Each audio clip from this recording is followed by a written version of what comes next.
प्रिय प्रतिभागी, कल मैंने भारतीय राजनीति का, राजनीति शास्त्र का थोड़ा परिचय आपको दिया। उनको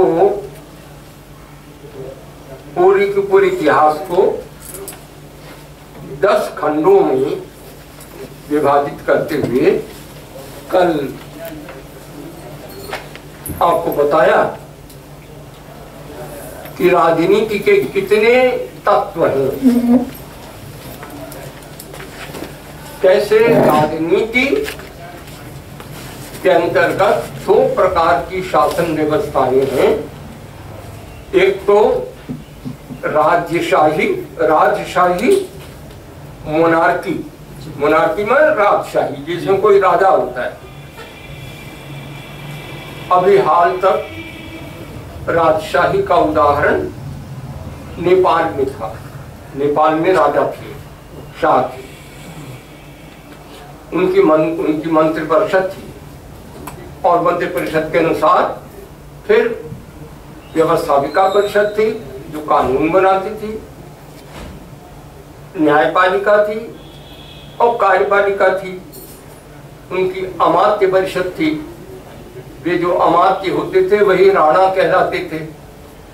तो वस्तुतः सारा शासन का में जो दखल है वो राणाओं का था। और राजा में और अमात्य में खींचतान चलती रहती थी। एक नेपाल का इतिहास है। कभी राणा माने अमात्य लोग मजबूत हो जाते थे और कभी राणा हो जाते थे, चलता था। तो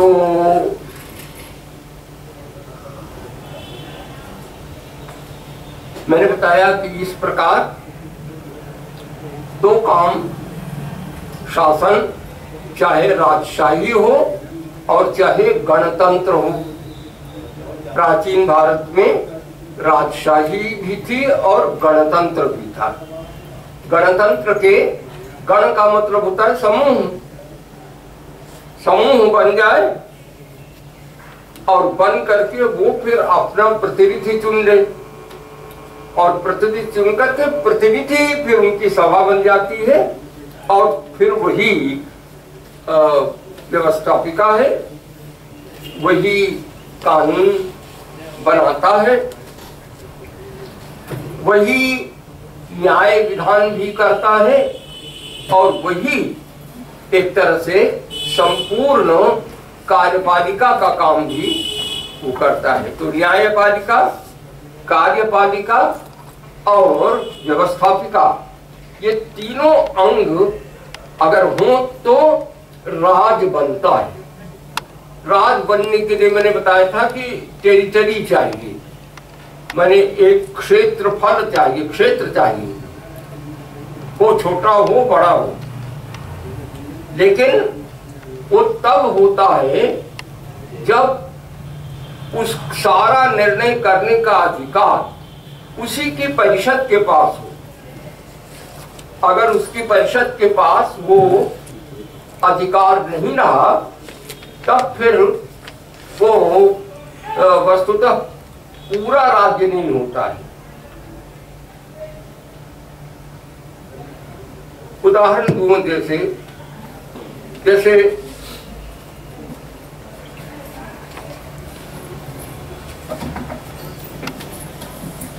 कभी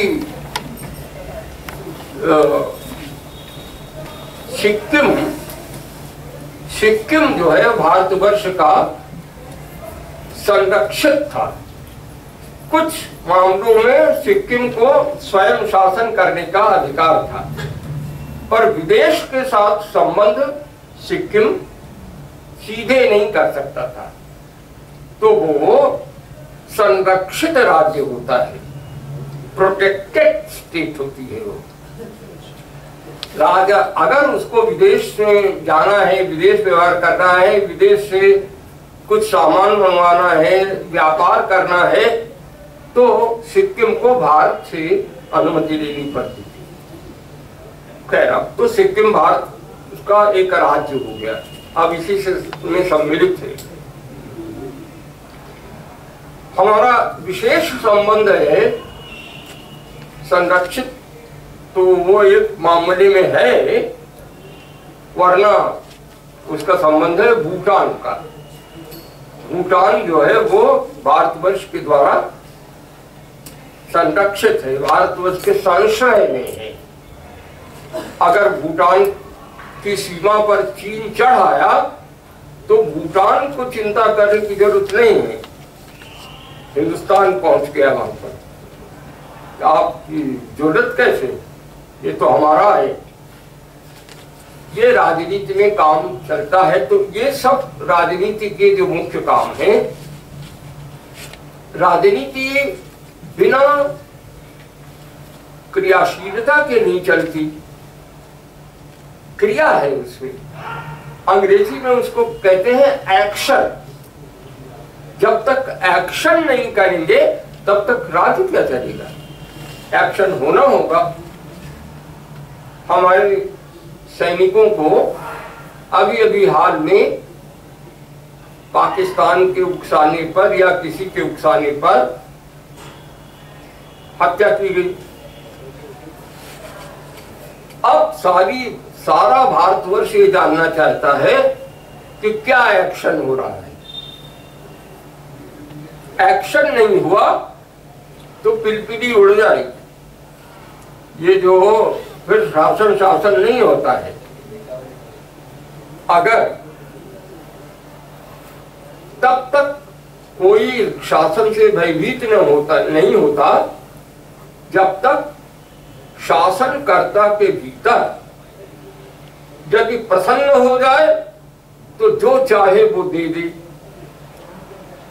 और अगर भौं टेढ़ी कर दे तो नेस्त नाबूद कर दे। अगर ऐसा शासन होता है, जैसे चीन है, चीन से अब सभी लोग दुनिया में डर रहे हैं, नहीं खुश हो जाएगा तो ठीक है, और नहीं तो नेस्त नाबूद हो जाएंगे। ये राजनीति में जो एक्शन है, उन एक्शन को गुण कहते हैं। और गुण का मतलब केवल एक्शन नहीं होता है, कैसे एक्शन किया जाता है, कैसे एक के बाद एक उसमें घटना होती है। जब वो पूरा हो जाए तब एक्शन पूरा होता है। उदाहरण के लिए खाना बनाना एक एक्शन है, भोजन बनाना एक एक्शन है। कोई कह रहा है, कोई पूछता है, माँ से आप पूछती हैं कि माँ क्या कर रही है, तो माँ वहीं से जवाब देती है कि खाना बना रही हूं। अब खाना बना रही हूं ये तो बड़े भारी चीज हो गई। इसका मतलब है कि माँ रसोई घर में पहुंच गई हैं और जो गैस का चूल्हा है उसकी नैब को उन्होंने खोल दिया है और लाइटर से उसको आग उसमें जला दी है, और सारे बर्तन भाड़े जो धो के रखे हैं पोंछ करके वो पास में रख लिए हैं, और पतीली उठा करके एक चूल्हे पर रखी है और दूसरे चूल्हे पर दूसरी पतीली रखी है। सब्जी वब्जी सब पहले से काट के रख दिया है। एक पतीली में सब्जी को छौंक दिया है, दूसरी पतीली में अब आटा गूंधा जा रहा है और तवा रखा जा रहा है। तवा रखा जाते जाते होते होते वो जब करती हैं और पहली रोटी उन्हें तवे पर डाल दी। ये सब आप जितनी बार पूछिएगा माँ क्या कर रही हैं, लेकिन खाना बना रही हैं। खाना न हो गया हनुमान जी की पूछ हो गया। तो देखो ये एक्शन है, और कोर्स ऑफ एक्शन है कि रसोई घर में घुसने से लेकर के जब रोटी पक गई और माँ बड़ी भूख लगी है, आज 5 बजे तक हम लोगों को हमारे टीचर जो है वो रगड़ते रहे, अब भूख लगी है जल्दी से रोटी दीजिए, तो रोटी दो, तो अब खाना बन गया। ये कोर्स ऑफ एक्शन है। गुण का अर्थ है कोर्स ऑफ एक्शन, समझ गए? गुण का अर्थ हुआ जो भी आप काम करेंगे उस लंबा होता है। हम लोग उसको खूब क्रिया को कहते हैं, क्रिया ऐसी नहीं होती, एक क्षण में नहीं होती है। क्रिया की 2 अवस्था होती है, एक साध्यमाना अवस्था और एक सिद्धावस्था। बेटा इसको देखो, साध्यमाना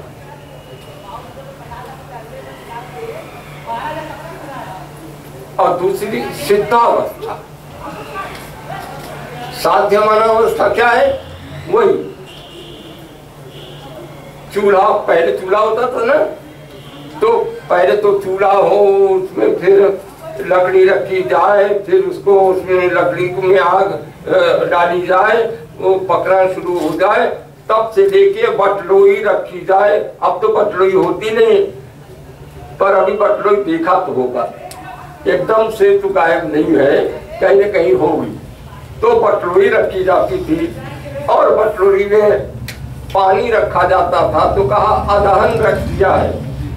अब वो अदहन होने लगा, तब फिर माँ कहती थी कि हम दाल इसमें डाल रहे हैं, हल्दी डाल दिया है, नमक डाल दिया है, और वो दाल पक रही है, उधर चावल रख दिया है। ये साध्यमाना अवस्था है।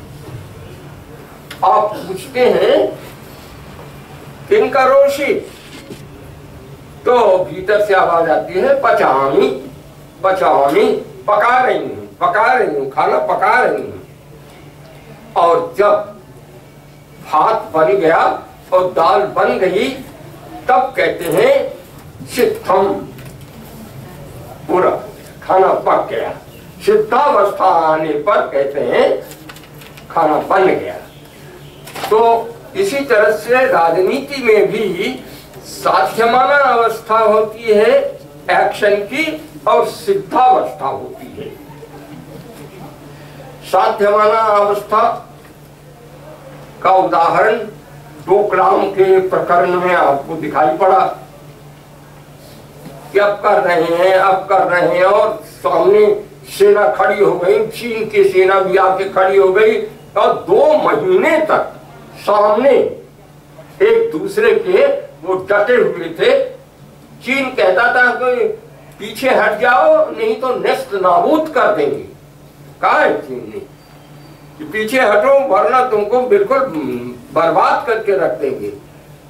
तो इस पर भारतवर्ष ने कुछ नहीं कहा, ये नहीं कहा कि खबरदार हम भी तुमको बर्बाद कर सकते हैं, कुछ नहीं बोला नहीं, प्रधानमंत्री बोले नहीं, और भारत उनकी सुनता रहा, लेकिन हटा नहीं। अपनी से सारी दुनिया में इस बात का शोर हो गया कि हिंदुस्तान का प्रधानमंत्री बड़ा भीतर से मजबूत आदमी है, जो बड़बड़ाता है वो कमजोर होता है, जो बड़बड़ाता नहीं है वो मजबूत आदमी होता है। तो उनको ये समझ में आया कि ये तो मजबूत आदमी है, ये तो बोल ही नहीं रहा है, ये कहता है कि हम तुमको उड़ा देंगे, लेकिन पीछे भी नहीं हट रहा है। यही होता कि डर के पीछे हट जाता, तो पीछे भी नहीं हट रहा है। तो देखो ये साध्यमाना अवस्था इतने दिन तक चली। फिर जब दोनों मिले, चीन के और भारतवर्ष के ऑफिसर, जब ये तय हो गया कि अब तुम आगे नहीं बढ़ोगे, तब तुम कभी ठीक है, हम थोड़ा पीछे होते हैं, तुम भी पीछे हटो, वो स्थिति होती है। तो ये जो सिद्धावस्था, जो कोर्स ऑफ एक्शन है, ये बहुत जरूरी है राजनीति में, उस कोर्स ऑफ एक्शन को समझना चाहिए। अब इसमें जो 6 हैं दशाएं, उन 6 दशाओं को हम यहाँ पर बताते हैं, उसका विस्तार से अर्थ समझाते हैं।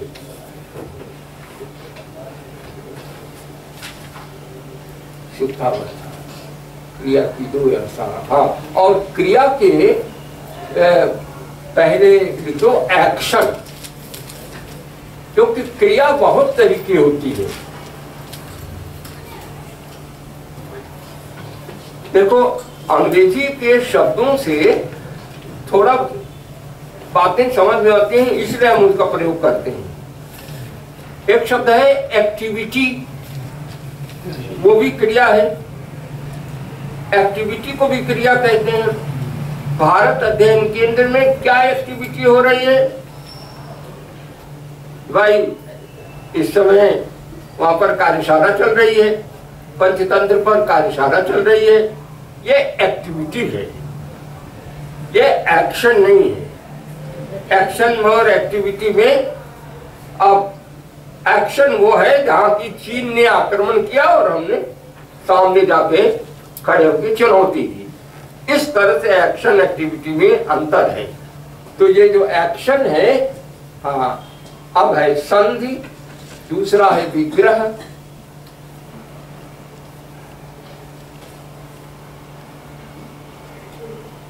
तीसरा है यान, यान ब्रैकेट में अभियान, अभियान, हाँ। संधि के आगे लिखिए ब्रैकेट में पीस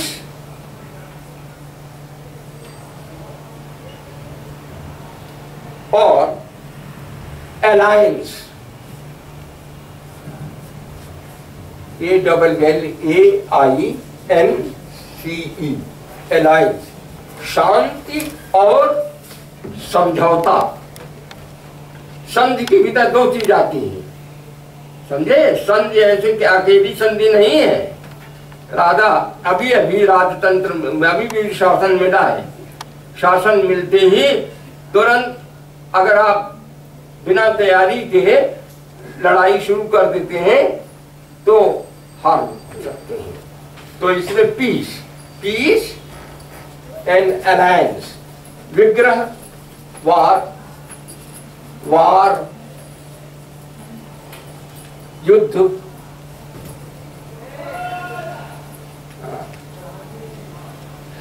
तो ऊपर पीस के ऊपर लिख लीजिए शांति और अलायंस के ऊपर लिख लीजिए समझौता। तो संधि का 2 अर्थ हो गया। देखिए ऐसे ऐसे लगता है कि संधि केवल अलायंस है, लेकिन संधि केवल अलायंस नहीं है। संधि वो भी है कि जब हम बिना कुछ किए चुपचाप बैठे हुए देख रहे हैं, शांति है। शांति बहुत जरूरी है। नए राज्य के लिए अगर शांति नहीं हुई तब फिर न तो ठीक से व्यापार हो पाएगा, व्यापार नहीं हो पाएगा तो जो कारखाने हैं, कल हैं, मजदूर है, नमस्कार है, वे उत्पादन नहीं कर पाएंगे। उत्पादन नहीं कर पाएंगे, खेत जो किसान है वो खेती नहीं कर पाएंगे, तो खेत खाली पड़े रहेंगे, कारखाने बंद पड़े रहेंगे, तो देश करेगा, भूखा रहेगा। और भूखे भजन में हो गोपाला, कुछ भी करिए आप कुछ नहीं कर सकते। तो सबसे पहली चीज है पीस। हर हालत में शांति को हमको चाहिए करना। 100 जतन करिए और लड़ाई से दूर रहिए। लेकिन अगर एकदम आप तो रोज देख रहे हैं पंचतंत्र को, रोज आप देख रहे हैं, मुझको पढ़ाने की जरूरत ही नहीं है। थोड़ा आपको दिखाना है कि यही तो पंचतंत्र में है कि जब नाकों दम कर दिया है पाकिस्तान ने, जरा सा इतना सा देश, एक भाग मैंने 1.25 अरब 1 अरब 30 करोड़ भारतीय हैं, और जरा सा कुछ हो जाए वो केवल चले जाए उधर खत्म हो जाएगा, लेकिन वो चल रहा है। क्यों? क्योंकि भारतवर्ष में पीस बनी रहे, युद्ध नहीं हो, हम तैयारी कर सकें, इसलिए उसको वो इनवाइट कर रहे हैं। लेकिन ऐसा तो है भी नहीं, उसका जवाब भी दे रहे हैं। तो ये हो गया पीस। लेकिन अब उसको करने के लिए पीस के साथ साथ मित्र देशों के साथ संधियां होती है। बिना मित्र बने संधि आप नहीं कर सकते। शत्रु देश तो तुरंत समझौते को तोड़ देगा, लेकिन जो दोस्त होता है उसके साथ समझौता होता है। समझौता व्यापार का हो सकता है, वाणिज्य का हो सकता है, उत्पादन की चीजों को उत्पादन की चीजों को लेन देन का होगा। कच्चा माल हम दें, बना हुआ आप दीजिए, बना हुआ हम दें, कच्चा माल आप दीजिए। तो अब ये सब संधि के द्वारा होता है। और यदि हमारे ऊपर आक्रमण हो तो आप हैं, मैं आपके गुट का हूं। तो जैसे कि एक नाटो अमेरिका ने बनाया था, और नाटो के बाद कई नाटो बन चुके हैं। जिस प्रकार पाकिस्तान क्यों इतना कर पा रहा है? क्योंकि चीन के साथ उसका एलायंस है। चीन के साथ एलायंस है। चीन कहता है कि बढ़े चलो, अपना बैठा हुआ है, और एक जो शत्रु देश है उसको उकसा रहा है और कह रहा है कि तुम चलो। भारतीय राजनीति की भयंकर भूलें जो है, उनमें एक भूल ये भी है कि तिब्बत जब चीन ने जबरदस्ती अधिकार किया तो हिंदुस्तान के तत्कालीन प्राइम मिनिस्टर दुबक के बैठे रहे, जबकि सरदार पटेल तैयार थे कि हम अभी इसका निपटारा करते हैं। लेकिन इतिहास में है, लेकिन आदर्शवादी रोमांटिक उस समय के प्रधानमंत्री ने तिब्बत को कह दिया कि चीन का अभिन्न अंग है, कभी नहीं था, और उसको कह दिया कि अभिन्न अंग है। और कश्मीर पर यह उल्टे कहलवा लेना था कि हाँ कश्मीर भारत का अभिन्न अंग है, तब हम तिब्बत को भी ठीक है अभिन्न अंग मान लेते हैं।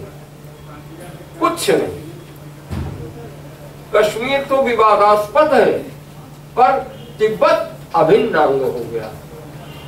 और तब वो छोड़ेगा। अगर आपको राजनीति समझनी है तो आप चीन को समझिए। राजनीति में दुनिया लोहा मानती है चीन का, कूटनीति में उसके आगे ताकत भी है, पर चीन कभी पराधीन नहीं रहा। किसी देश ने कभी उसको पराजित नहीं किया, ये भी आप जान लीजिए। और आप 1000 साल तक चपकियाते रहे हैं। तो वह चीन जो है, चीन ने पाकिस्तान को खड़ा कर दिया और उसको जानबूझकर एटम बम बनाना भी सिखा दिया। अब शक्तिशाली वो इतना तो है ही है कि अगर प्रत्याक्रमण कर देगा तो हिंदुस्तान तबाह हो जाएगा। ये संधि में आसन तो शांति और समझौता, शत्रु भी समझौता कर सकता है, मित्र भी समझौता कर सकता है। अब हमारी सफलता इसी में है कि हम समझौता ठीक ठीक करें। समझौता कैसे किया जाता है, पंचतंत्र में इसका व्यापक रूप से वर्णन किया गया है। अच्छा, तो संधि और आसन, संधि और समझौता माने शांति और समझौता जब हो जाए और ताकत अपने पास भरपूर हो जाए, इतनी ताकत हो जाए कि अगर 10 साल तक भी युद्ध चले तो भारत का तेल भंडार खत्म न हो। इतनी ताकत अगर हो जाए कि 10 साल भी युद्ध चलता रहे तो भारत का तेल भंडार खत्म नहीं हो, आणविक ऊर्जा, बिजली खत्म नहीं हो। अगर ये हो जाए कि 10 साल तक युद्ध चलता रहे, हम अपनी सेना को 10 साल तक उसको भोजन के लिए परिवार को देते रहेंगे, हमारे किसान, हमारे मजदूर ये काम करते रहेंगे। जब ये हो जाए तब पीस की जगह पर वाह युद्ध शुरू हो जाता है, तब युद्ध किया जाता है। छोटी सी किताब सिंह करटक और दमनक की और संजीवक की और पिंगलक की कहानी, और इसके भीतर ये सब भरा हुआ है। ये बुद्धि देखिए एक तरफ, और ये कहानी हिंदुस्तान जरूर पराजित हुआ है, चीन पराजित नहीं हुआ है, पर चीन के पास पंचतंत्र नहीं है। चीन के पास एक दूसरा आदमी है, कन्फ्यूशियस। कन्फ्यूशियस उनके यहाँ का दार्शनिक था, जिसने चीन के राजतंत्र को सूत्र दिए, जैसे हमारे विष्णुगुप्त ने, कौटिल्य ने दिया है। कौटिल्य के एक दूसरा कौटिल्य चीन में पैदा हुआ था, उसका नाम है कन्फ्यूशियस। दो बहुत बड़े बड़े विद्वान चीन में पैदा हुए, एक थे कन्फ्यूशियस, दूसरे से लाओ त्से। कन्फ्यूशियस नास्तिक था, लाओ त्से कन्फ्यूशियस और लाओ त्से।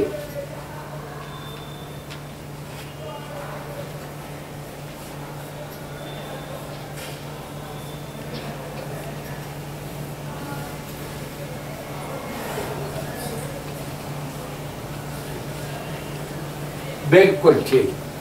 कन्फ्यूशियस राजनीतिज्ञ था और लाओ त्से दार्शनिक था। लाओ त्से का भारतवर्ष से प्रभावित था वो बहुत ज्यादा, फिर बौद्ध धर्म वहां पर पहुंच गया। बड़े पुराने संबंध हैं चीन के, और ये बड़ी भारी दुर्भाग्य की स्थिति है कि हिंदुस्तान और चीन में कभी लड़ाई नहीं हुई। ये पहली बार 1962 में लड़ाई हुई, कभी लड़ाई नहीं हुई। खैर जो है वो है। तो ये जो जब अच्छी तरह से शक्तिशाली सेना समृद्ध हो जाए, सबसे बड़ी बात है कि नागरिक हमारे बहुत समृद्ध और मनुष्य हो जाए, सब तरफ तैयारी हो जाए, तब वार की बात सुननी चाहिए। तो वो है विग्रह। और जब युद्ध की तैयारी हो जाए तब फिर चढ़ाई। तो यान का अर्थ होता है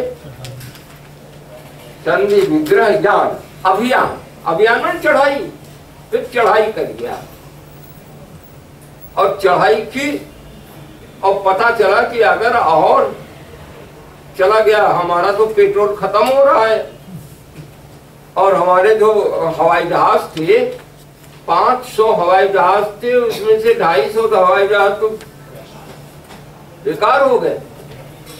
तब क्या करेंगे? तब कोई ना कोई ऐसा उपाय करके आसन रुक जाए। आसन माने रुक जाना, ठहर जाना, ठहर जाना, युद्ध को बंद करके और प्रतीक्षा करना कि अनुकूल परिस्थिति आ जाए। तो यान आसन, और अब आपको ये लगा कि चीन ने, हाँ, इंदिरा गांधी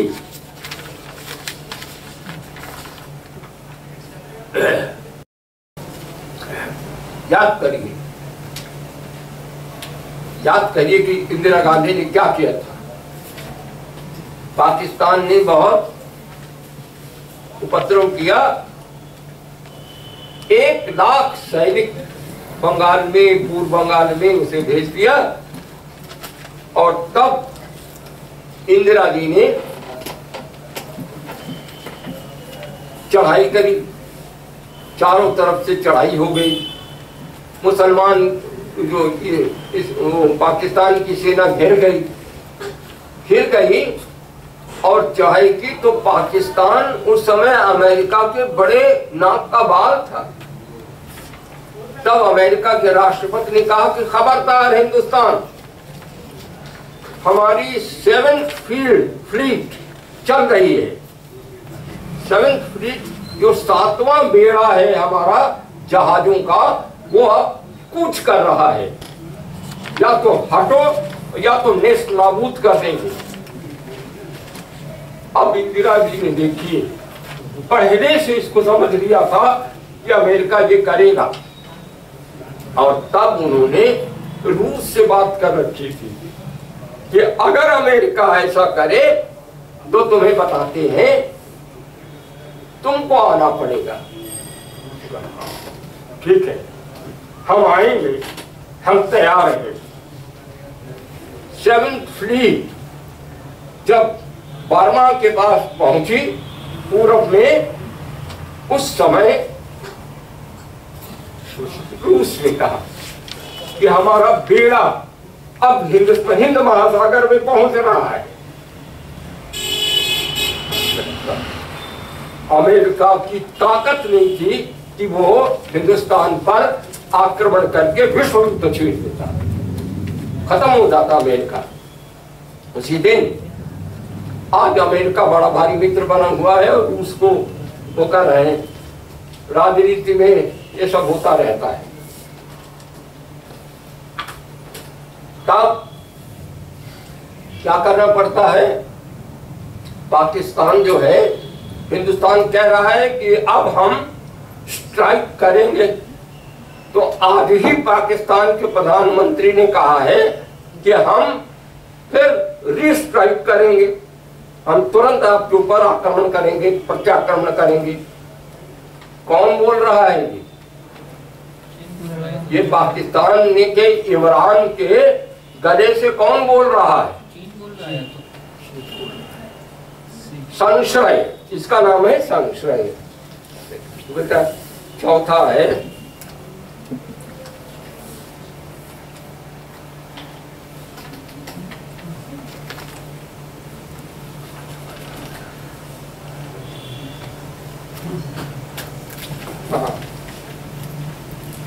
देखो, संधि हुआ, विग्रह हुआ, ज्ञान हुआ, और नीचे आसन, 4 है आसन।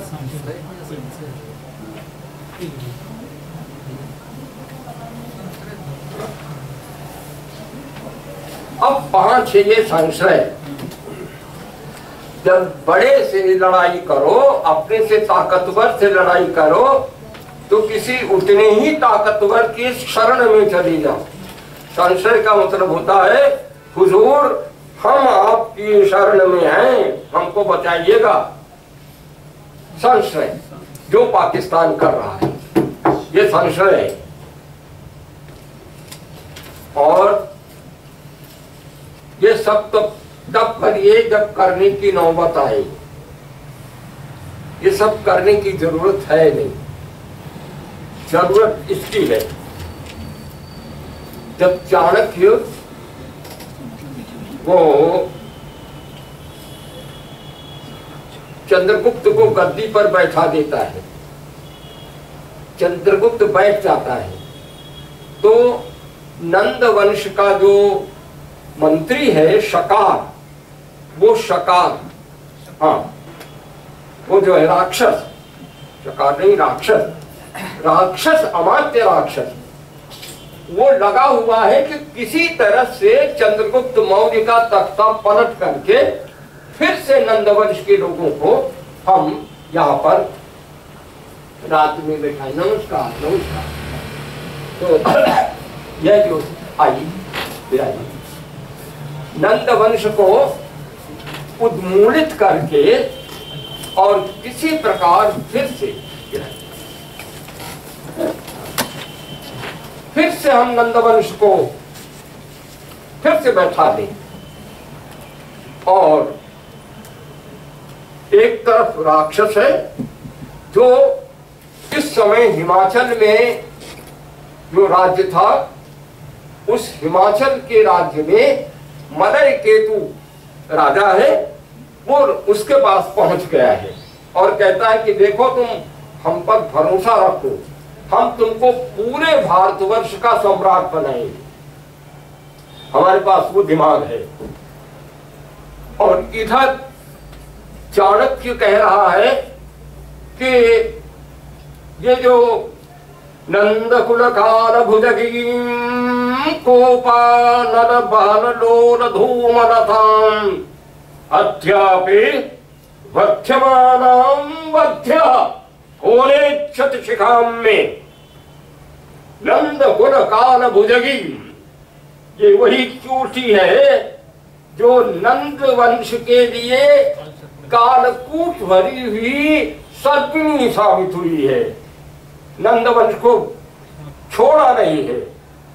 अब कोपा नद बहल लोल धूमलता, और मेरी जो क्रोधाग्नि है वो क्रोधाग्नि जल रही है, तो जलती हुई क्रोधाग्नि से जो ऐसे धुआं उठता है, ये सिर पर आप शिखा मत समझिए, ये कौटिल्य के क्रोध की वह्नि से उठती हुई धूमलता है।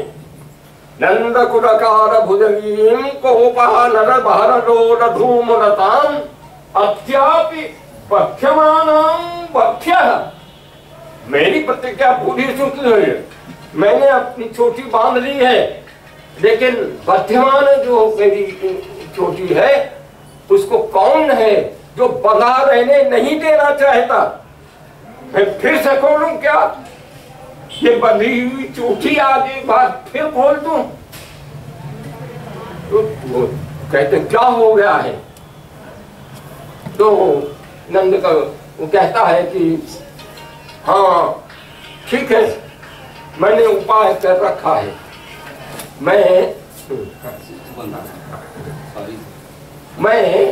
मैंने उपाय कर रखा है।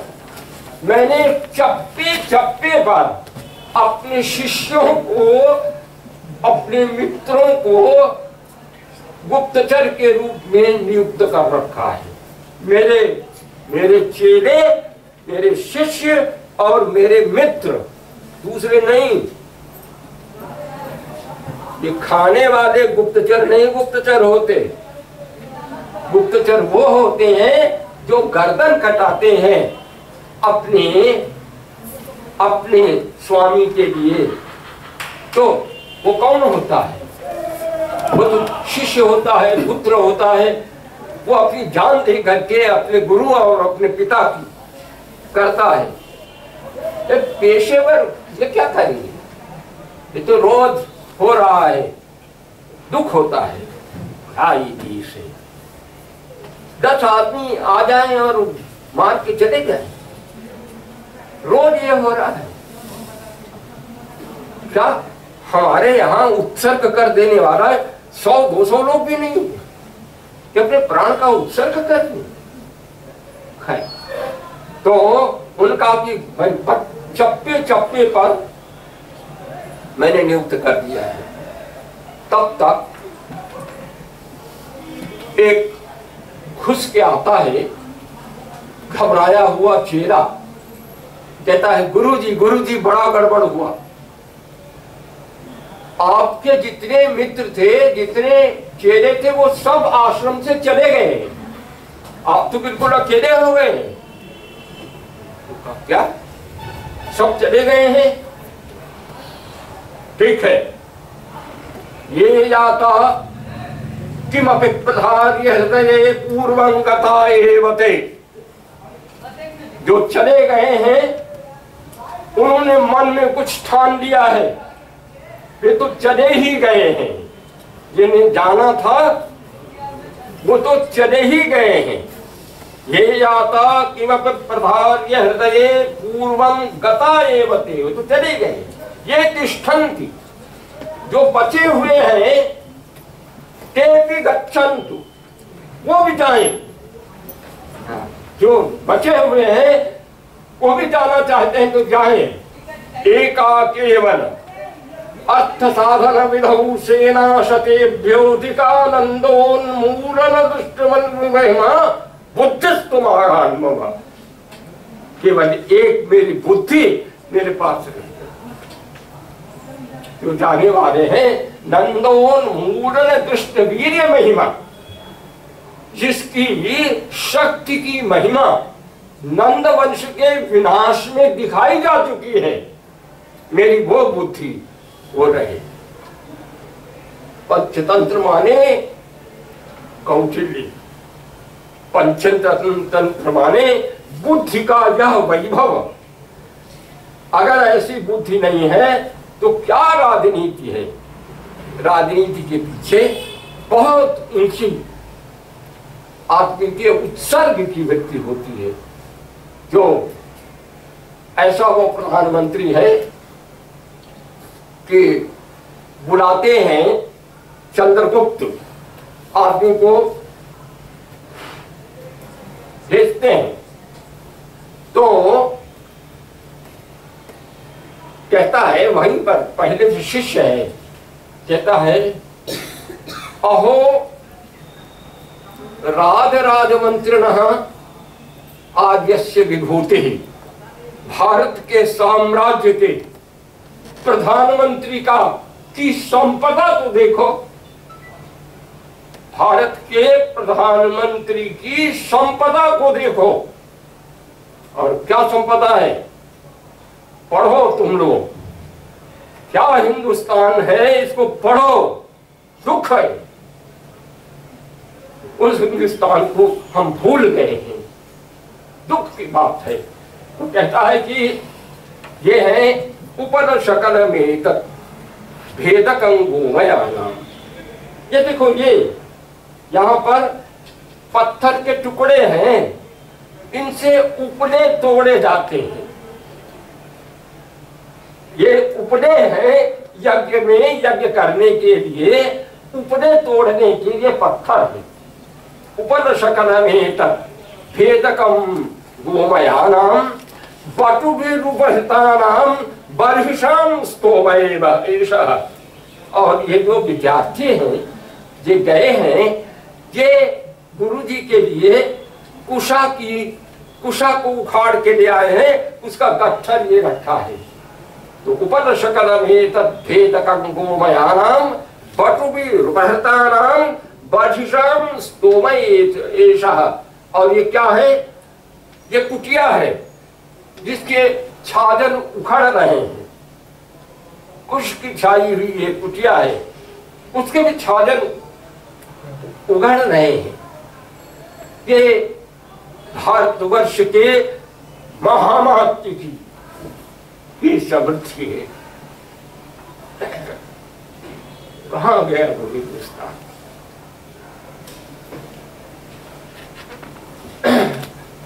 ये पंचतंत्र इतने बड़े महामनीषियों के द्वारा राजनीति के स्थापित सिद्धांतों का ये सार है।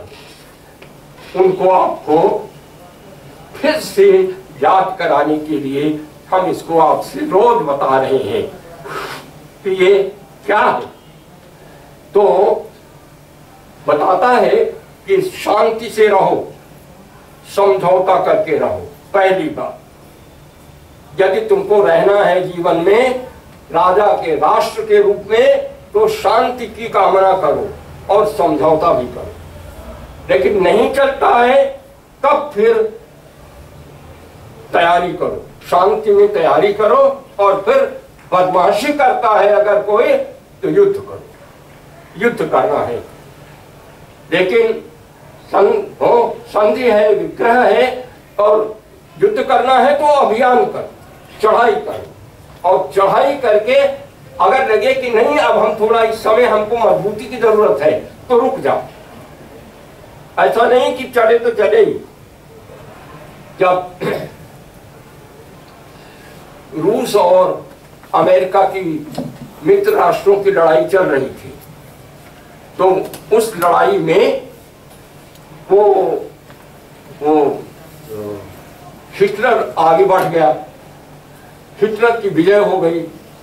तब लेनिन ने कहा कि ठीक है, one step backward for 2 steps forward. 2 कदम आगे जाने के लिए 1 कदम पीछे पीछे हट जाओ। और यह है आसन, इसका नाम है आसन। 1 कदम पीछे हट गए, आगे बढ़े तो फिर कहाँ हिटलर फिटलर सब खत्म, समाप्त हो गया। यह जो संशय है, संशय के बिना काम नहीं चलता। फिर आसन द्वैधी भाव, अंत में है द्वैधी भाव, अंत में है द्वैधी भाव। कि ये सब काम तो वो लोग करते हैं जो अन्य प्रकार की राजनीति करते हैं। चाणक्य तो कहता है कि अगर बिना एक व्यक्ति को मारे, यदि मैं शेर को पिंजड़े में न बंद कर दूं तो मेरा नाम चाणक्य नहीं। बिना एक ही व्यक्ति को मारे, बिना लड़ाई लड़े, और राक्षस नामक जो शेर है उसको मैं पिंजरे में बंद करके अगर नखड़ा कर दूं तो मेरा नाम चाणक्य नहीं है। और यही किया। जितने जो गुप्तचर थे जो चले गए थे, वो तो भेजे गए थे ना, बेचारे चेहरे को क्या मालूम कि क्या किया है चाणक्य ने। तो जिन जिन कामों को उन्होंने भेजा था वो चले गए थे, और उन सब ने राक्षस के सारे गुप्तचरों का पता लगा करके और जहां जहां वो काम कर रहे थे वहां वहां उनको उखाड़ दिया। यहां तक कि मरेकेतु के अत्यंत मित्र भागुराने को, जो उसका मित्र था, संदेह पैदा कर दिया, संदेह पैदा करवा दिया कि ये जो भागुराण है ये चंद्रगुप्त से मिला हुआ है। अंतिम सहारा भी मरेकेतु का खत्म हो गया, और अंत में जो सबसे ज्यादा राक्षस का मित्र था, राक्षस का मित्र उस समय का सबसे बड़ा सेठ था। ऐसे ही समझो जैसे आजकल रिलायंस का है, वो रिलायंस का कौन है क्या? हाँ, कुछ हो जैसे वो है, ऐसे ही उस समय राक्षस के समय का जो सबसे बड़ा शेख था चंदन दास, वो चंदन दास था। तो चंदन दास के घर को घेरवा दिया, और हर समय वहां पर गुप्तचर रहते थे। चंदन दास के घर में राक्षस की मुद्रा, अंगूठी जिसे वो लगाया जाता था, मुद्रांकित किया जाता था, वो भी पड़ी। अब जितने पत्र हैं सब राक्षस की मुद्रा से अंकित होकर के सारे देश में चले गए। सब लोगों ने समझा कि तो राक्षस ने ही भेजा है, और जो कुछ हुआ सब कुछ अंत में ये होता है कि चाणक्य उनको, राक्षस को घेर करके, अंत में राक्षस कहते हैं सामने खड़े हैं, चंदन दास को देशद्रोह का अपराध बता करके और कहा कि इसको फांसी पर चढ़ा दो, ये देशद्रोही है, इसको फांसी पर चढ़ाओ। जब राक्षस को ये पता चलता है तो राक्षस दौड़ते हुए वहां से आते हैं। ऐसा मत करिए, मैं समर्पित करता हूं अपने को, मेरे मित्र को मत मार।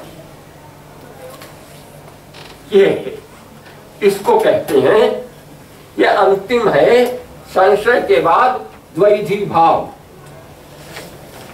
द्वैधी भाव ये बच्चियां पढ़ी हुई है भाई, ये जो अनूप जी, हाँ ये सब इनको पढ़ाने की जरूरत है। हाँ, इनको क्यों इधर उधर भटकाने की जरूरत है। देखो ये है द्वैधी भाव।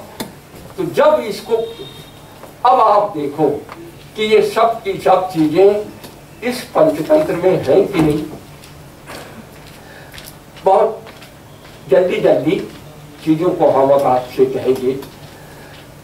हमने आपको 2 दिन के भीतर बताया कि कोई भी शासन, चाहे वो राजशाही हो, राजतंत्र हो, चाहे गणतंत्र हो, बिना सभाओं के और समितियों के नहीं चला करता।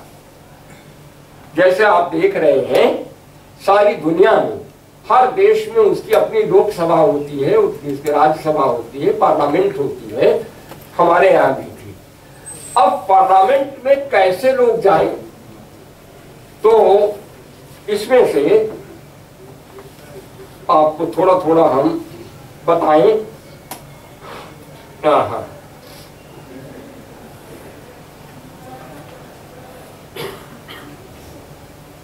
कहानी का आरंभ तो आपको मालूम ही है कथा मुख में, कि कैसे 2 सियार हैं, कर्टक और दमनक, वो जंगल में घूम रहे हैं। और इसके पहले ही जंगल में एक कारवां जा रहा था। कारवां का मतलब समझते हैं? कारवां का मतलब है कि जिसमें, हाँ, काफिला होता है, जिसमें बहुत सारे व्यापारी होते हैं और लोग होते हैं, तरह तरह के हाथी है, घोड़े हैं, ऊंट है, बैलगाड़ी है, सब पर सामान लगा होता है। और 500 के काफिले वो इस देश से जाया करते थे, पूरब में भी और पश्चिम में भी। और वो पार करके सारा पाकिस्तान, सारा अफगानिस्तान, सब उससे पीछे, और उसके बाद अरब देश पार करके आज जो इराक है, मेसोपोटामिया है, फोनीशिया है, असीरिया है, मिस्र है, वहां तक ये जाया करते थे। पंचतंत्र कहता कि ऐसा एक काफिला चला।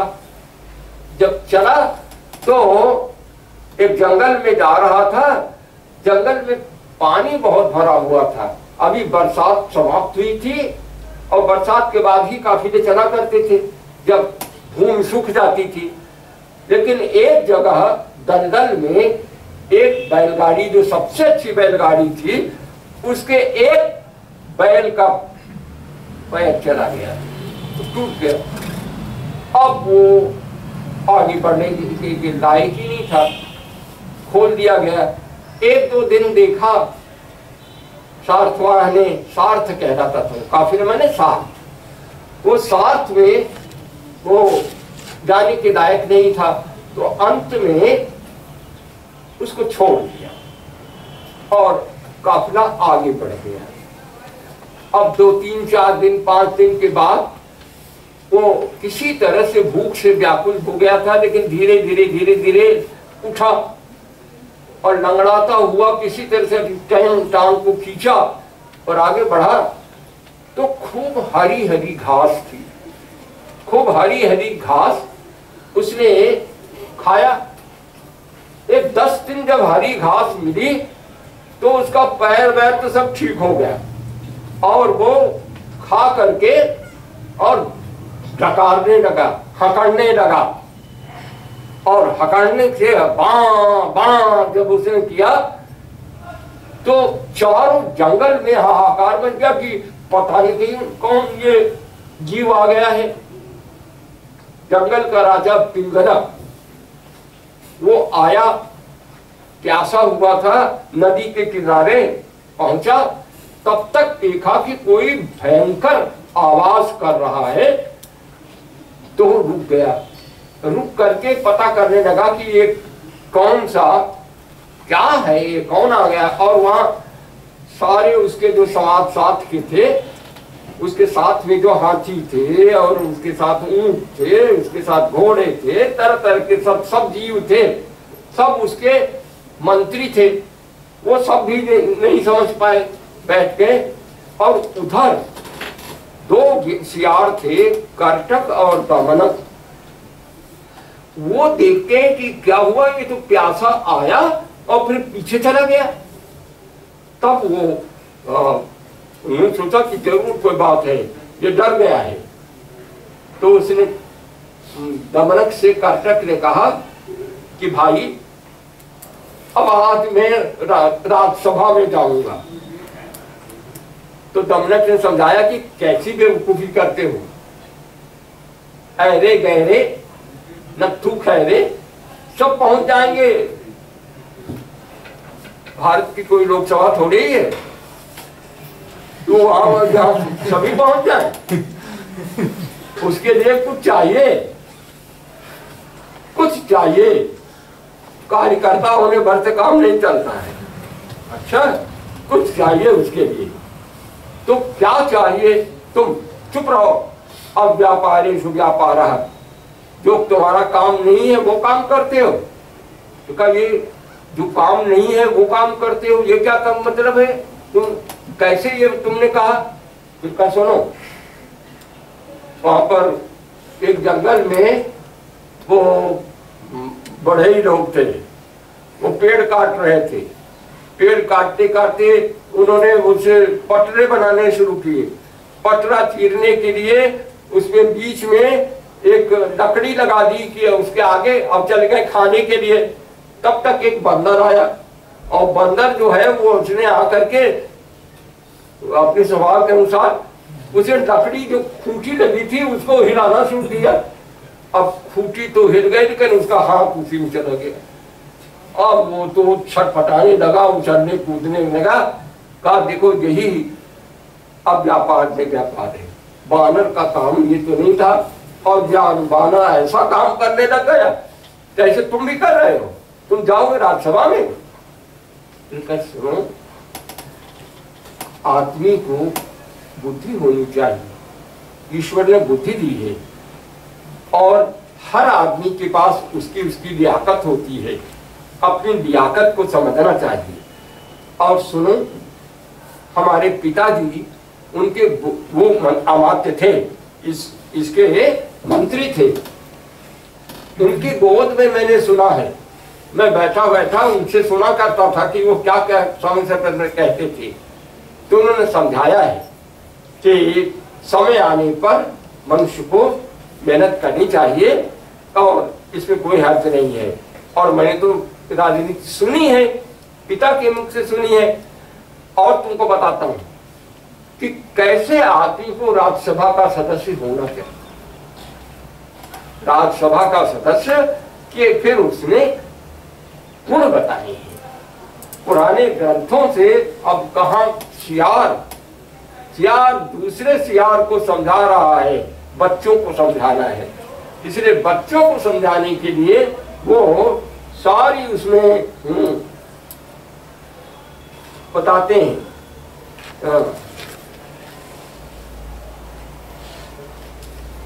पहुंचता है तो हिम्मत करके, तो जहां दूर से वो देखा कर्टक, तो सिंह ने कहा अपसारिताम वेत्रताम, ये दरवाजे पर जो तुम लोग खड़े हुए हो और बेंत से दरवाजा रोक रखा है, हटाओ इसको। वो आ रहा है, वो हमारे पुराने मंत्री का बेटा है, बहुत दिन के बाद इधर आ रहा है, जरा आने दो। क्यों आ रहा है?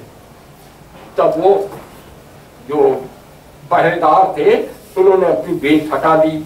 अब देखो, हर आदमी राज्यसभा में, राज दरबार में नहीं पूछ सकता। चेक होता है, चेक होता है। अगर उसको पार कर लिया तब चेक थोड़ा हो या बड़ा हो होता है। चेक था तब भी था चेक, तो उसको पार करके पहुंचा। तब उनसे कहा, पिंगलक ने कहा कि बहुत दिन के बाद दिखे हो तो। क्यों कर्टक, कहां थे अभी तक, क्यों इतनी देर करके आए? तब वो कहता है कि आप स्वामी हैं, हम आपके पास आए हैं, बिना बुलाए आए हैं। इसलिए आए हैं कि आप की सभा में हमारे पिता रहा करते थे।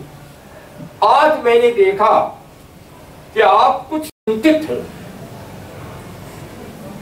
आप चिंतित हैं, और इसलिए मैंने सोचा कि आज मुझे चलना चाहिए, आपकी चिंता का निवारण मैं करूं। तब उसने सोचा कि अरे इसको कैसे मालूम हुआ कि मैं चिंतित हूं? वो तो देख रहा था कि पानी पीने के लिए तीर तक आया और लौट गया, तो समझ गया कि कोई बात है। जब चिंता होती है तो आदमी की प्यास खत्म हो जाती है, भूख खत्म हो जाती है। पहला काम तो चिंता में यही होता है। तो समझ गया कि ये है, समझ गया। तो कहा कि मैं फिर भी आया हूं, और तब कहा कि देखिए, स्वामी को अपने सेवक के साथ कैसा व्यवहार करना चाहिए, स्वामी को सेवक के साथ व्यवहार कैसा करना चाहिए, इस पे बताते हुए एक पंचतंत्र 20 श्लोक देते हैं। अब ये कहानी के बीच में ये 20 श्लोक है। ये कहानी केवल वैसी कहानी नहीं है, ये कहानी शास्त्र का कैसे बताती है। वो कहता है, वो कोई राजसभा है जहां दाहिने हाथ और बाएं हाथ में कोई भेद न कर सके कि दाहिने हाथ का क्या काम है और बाएं हाथ का क्या काम है। जहां ये भी न समझा जा सके, वो कोई सभा होती है। सीधे फ्रंटल अटैक, सीधे जो है सम्राट के ऊपर आक्रमण किया उसने कि ये कोई सभा है। इस सभा में जहां ये समझा ही नहीं जा रहा कि आदमी की वक़्त क्या है, सभा में आदमी की वक़्त समझी जानी चाहिए, उसके मूल्य को समझा जाना चाहिए। नशा सभा यत्न संधि वृद्धा वृद्धा नते ये न प्रवदन्ति धर्म न वदन्ति धर्म। धर्म वो नहीं है, तो वो सभा नहीं है जहां अनुभवी लोग न रहे, जहां अनुभवी लोग ये कह दिए जाए कि अब आपकी जरूरत नहीं, घर बैठिए, बहुत कर चुके हैं, बूढ़े हो गए, तो वो सभा नहीं। नौजवानों की स्तुति करनी है, ठीक है, उन्हीं के ऊपर सब कुछ रहता है, कर देता है। पर जहां नौजवान की जरूरत है वहां नौजवान करें, जहां बूढ़ों की जरूरत है वहां बूढ़े करें, जहां बच्चों की जरूरत है वहां बच्चे करें। तो इसलिए केवल वोट पाने के लिए तारीफ होती चली जा रही है, तारीफ होती चली जा रही है। तो नशा सभा यत्र न संति वृद्धा, वो सभा नहीं है जहां अनुभवी लोग नहीं है, विद्वान लोग नहीं है, और वे अनुभवी वृद्ध नहीं है जो न्यायोचित बात नहीं कहते, जो डरते हैं। अरे काहे का डर, बूढ़े को काहे का डर? तो बूढ़े आदमी को बिल्कुल ठीक बोलना चाहिए। इसलिए वृद्धा न ते ये न वदन्ति धर्मम, धर्म नहीं बोलते, न्याय संगत बात नहीं कहते, तो कैसे बूढ़े हैं? और वृद्ध भी, वो धर्म भी नहीं, वो क्या धर्म है जो मुंह देखी करे? आदमी को देख करके हम धर्म की बात करें। हाँ, आपको यही पसंद है, यही तो धर्म है, ऐसा धर्म की बात करता है। हुजूर के चेहरे को देख करके धर्म नहीं कहा जाता, धर्म निर्भय होकर कहा जाता है। वो अभय करता है, धर्म अभय करता है और धर्म से अभय मिलता है। अभय ही में रहने वाला ही धर्म कह सकता है। डरपोक आदमी धर्म की बात नहीं कर सकता। तो जब पंचतंत्र सिखाती है तो धर्म विवरण, तो वो धर्म भी धर्म नहीं है अगर वो न्यायोचित बात नहीं कर सकता। तो ऐसे व्यक्ति को आपने भुला दिया है और फिर कहता है, देखो 1 2 3 4 श्लोक तुमको कै बजे चाय पिलाइएगा हम लोगों को? 3:45 बजे। अरे अभी दो और श्लोक करना, तब चाय पी के आइए फिर हम बात करेंगे। अच्छा, तो कांच में कांच की चूड़ी बनती है ना, तो चूड़ी वाला कांच और मणि में अगर कोई जहां पर भेद नहीं किया जा सके वो कोई सवाल? कांच और मणि को एक जैसे समझ लेते हैं। वो कांच है वो मणिर्महान, कहाँ कांच और कहाँ व्याह बहुमूल्य पत्थर जिसका करोड़ों अरबों में मूल लगता है। तो इसलिए सभा में पहली बात है कि योग्य और अयोग्य की परीक्षा करने वाले लोग रहने चाहिए, उन्हीं को सभा में जाना चाहिए। चीन ने सबसे पहले इस बात को कैसे पहुंचे तो आपको मालूम है? जिस कन्फ्यूशियस का नाम अभी हमने लिया है वो कॉम्पिटिटिव एग्जामिनेशन किसने शुरू किया? अफसरों के लिए। अफसरों की प्रतियोगिता परीक्षा दुनिया में कहां शुरू हुई? एक युग में। किसने शुरू किया? कन्फ्यूशियस ने शुरू कर दी। बढ़िया से बढ़िया जो अत्यंत मेधावी लोग होते थे उनको उसने उसके भीतर क्या एक मैकेनिज्म बनाया। मेरे आप बड़े प्रिय हैं तो मैंने आपकी तारीफ कर दी और इनसे हमारी नहीं बनती तो इनकी बुराई कर दी।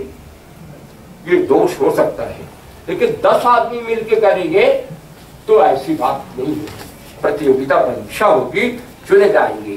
तो जहां ऐसा न हो वहां पर सभा नहीं बनती। अब आपके जितने चाहे व्यवस्थापिका हो, चाहे कार्यपालिका हो और चाहे न्यायपालिका हो, जब तक योग्यतम व्यक्ति नहीं जाएंगे तब तक इस देश का उद्धार नहीं हो सकता।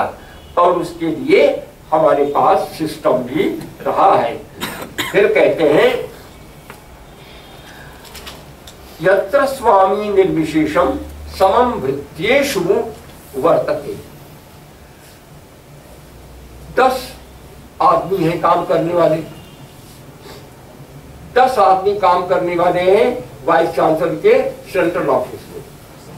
वाइस चांसलर के पीए भी होंगे तो 5 तो होंगे ही कम से कम, ज्यादा हो सकते हैं। पर उसको ये देखना पड़ता है कि इसमें से चतुर सबसे कौन है। सबसे चतुर कौन है उसको अपना प्रिंसिपल मुख्य सचिव बनाता है और को और काम देता है। लेकिन वो स्वामी कैसा जो 10 सेवक है 10 को एक कैसा बना देता है। अरे 10 में कोई ज्यादा कमजोर योग्य होगा, कोई कम योग्य होगा, तो कहते हैं कि यत्र स्वामी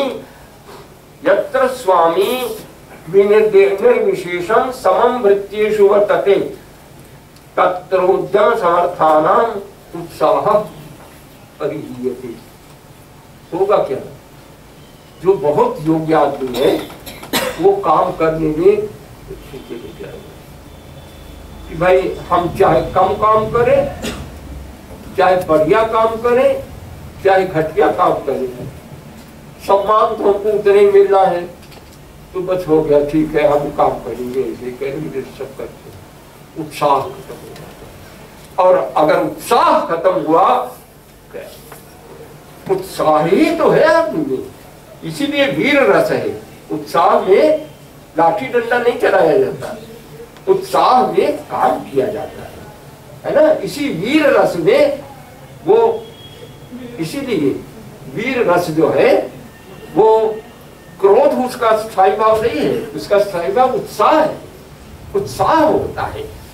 उत्साही आदमी अच्छी किताब देखेगा, अच्छी तरह से कभी अपने पढ़ाएगा, जो काम करेगा अच्छी तरह से पढ़ेगा, अच्छी तरह से खेत जोतेगा, जो करेगा वो पूरे उत्साह से करेगा, बस वही वीर है। तो उसी का नाम वीर है। वीर का नाम ये नहीं है कि जो उठा के धाए धाए धाए 10 गोली से मार के बेचारे निरपराध लोगों को मार दे, कोई वीर है? वीर ये नहीं है। तो उत्साह पर चला जाता है।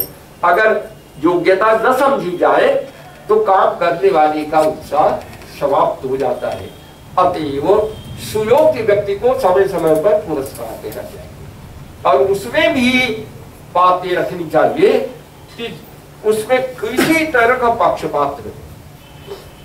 खासतौर से सेना में तो इसको बहुत ज्यादा करना चाहिए, सेना में और न्यायपालिका में। सेना से विदेशी आक्रमण की रक्षा होती है, और न्यायपालिका से जो दुष्ट होते हैं घर में उनको दंड दिया जाता है। तो अगर न्यायपालिका शुद्ध नहीं है और अगर वो सेना शुद्ध नहीं है तो नहीं चलेगा। इसलिए सभाओं में इनको ध्यान रखना चाहिए।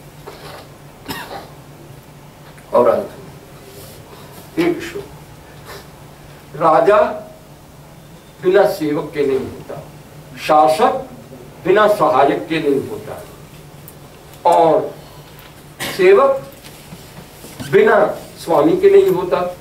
तो दोनों एक दूसरे से जुड़े हुए हैं, दोनों को एक दूसरे को ठीक तरह से समझना चाहिए। शासक को अपने सुयोग्य जो सहायक है, सचिव है, वो है, ऑफिस है, राजा कहां तक करेगा? काम तो सब सचिव को करना है। करता धरता क्लर्क, वो जो करता धरता है उसी को आप समझिए ठीक से, उसी को उत्साह दीजिए, उसको करिए। ये सारी आधारभूत बातें बच्चों, मैं अगर इस पंचतंत्र को इस तरह से पढ़ाऊं, एक एक श्लोक राजनीति से उसके समीकरण करते चलूं, आज की राजनीति से, आज की अर्थनीति से, तो कितना समय चाहिए आपको? यह केवल एक नमूना है, इसके द्वारा मैं आपको